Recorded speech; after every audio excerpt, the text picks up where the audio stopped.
Hi guys, welcome back divya.com. இன்றைக்கி நம்மளோட சேனலில் கல்யாண வீடுகளில் பண்ணக்கூடிய பிரெட் ஹல்வா வந்து எப்படி பண்ணலான்னு நான் வந்து 8 ஸ்லைஸ் வந்து பிரெட் வந்து எடுத்திருக்கேன். நான் எடுத்துருக்க பிரெட் பார்த்திங்கன்னா சின்ன சைஸ். ஸோ ஃபஸ்ட்டு வந்து இந்த பிரெட்டில் உள்ள கார்னர் சைடில் வந்து கட் பண்ணி எடுத்துக்கோங்க. அந்த ப்ரௌன் கலர் இருக்குல்லையா, அதை வந்து கட் பண்ணி எடுத்துக்கோங்க. கட் பண்ணிவிட்டு நான் வந்து சின்ன சைஸ் பிரெட் எடுத்ததுனால அதை வந்து 2 வந்து ஸ்லைஸ் வந்து பண்ணிக்கிறேன். நீங்கள் எந்த விதமான ப்ரெட்டு வேணாலும் யூஸ் பண்ணிக்கலாம். நான் வந்து இன்றைக்கி நார்மலான ப்ரெட்டு தான் வந்து யூஸ் பண்ணியிருக்கேன்.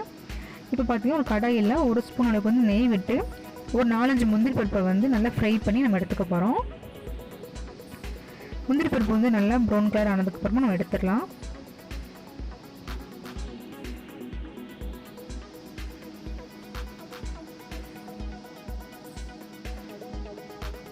முந்திரி பருப்பு எடுத்ததுக்கப்புறமா இப்போ நம்ம கட் பண்ணி வச்சுருக்கிற ப்ரெட்டை வந்து நல்லா ஃப்ரை பண்ணிக்கணும்.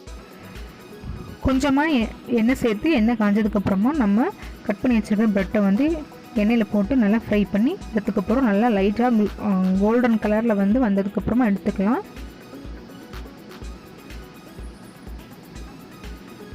இந்த மாதிரி ஃப்ரை பண்ணி நம்ம அல்வா பண்ணும்போது ரொம்பவே சூப்பராக இருக்கும். அதுவும் வந்து ஒரு 2-3 நாளைக்கு வந்து நல்லா வச்சுக்கலாம். அந்த அளவுக்கு வந்து நல்லாயிருக்கும். இப்போ நம்மக்கிட்ட இருக்கிற எல்லா ப்ரெட்டும் இந்த மாதிரி வந்து ஃப்ரை பண்ணி எடுத்துப்போம்.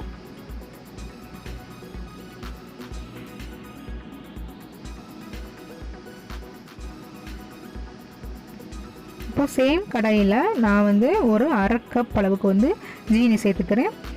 நீங்கள் எந்த கப்பில் ஜீனி எடுத்துருக்கீங்களோ அந்த கப்புக்கு 2 கப் அளவுக்கு வந்து தண்ணி சேர்த்துக்கோங்க.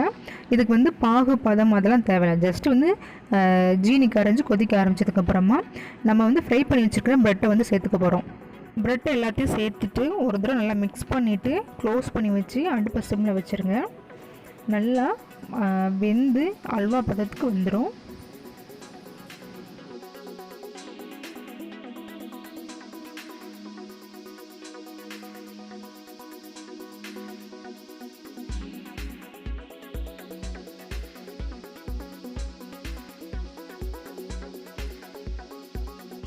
இப்போது நம்ம போட்ட ப்ரெட் எல்லாமே ஓரளவுக்கு நல்லா வெந்து வந்திருக்கு. இன்னுமே கூட கொஞ்சம் நல்லா வெந்து வரணும்.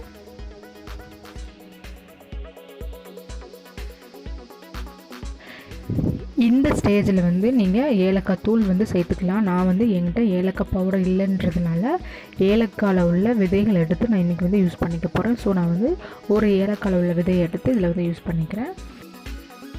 நீங்கள் இந்த அல்வாவை பாலில் கூட செய்யலாம். பட் பாலில் பண்ணும்போது வந்து சீக்கிரமாகவே வந்து கெட்டு போயிடும். ஸோ நீங்கள் பாலை விட இந்த மாதிரி தண்ணியில் செய்யும்போது எக்ஸ்ட்ரா ஒரு நாள் வந்து வச்சு கூட நம்ம சாப்பிட்டுக்கலாம். அதுக்காக நம்ம வந்து தண்ணியில் செய்கிறோம்.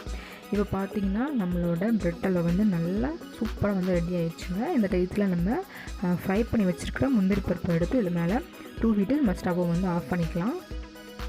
இதில் வந்து நெய் இந்த மாதிரி எதுவுமே சேர்க்க தேவையில்லை. நம்ம இதுவே போதும். ஃப்ளேவர் வந்து ரொம்பவே சூப்பராக இருக்கும். நம்மளோட பிரெட் அல்வா வந்து ரெடி ஆயிடுச்சு. நீங்கள் வந்து அல்வாவை இந்த மாதிரி நல்லா சூடாகவும் சாப்பிடலாம். எனக்கு இதை விட நீங்கள் வந்து நல்லா ஃப்ரிட்ஜில் ஒரு 1/2 hour வச்சுட்டு அப்புறம் எடுத்து சாப்பிடும்போது ரொம்பவே சூப்பராக இருக்கும். கண்டிப்பாக நீங்கள் ட்ரை பண்ணி பாருங்கள்.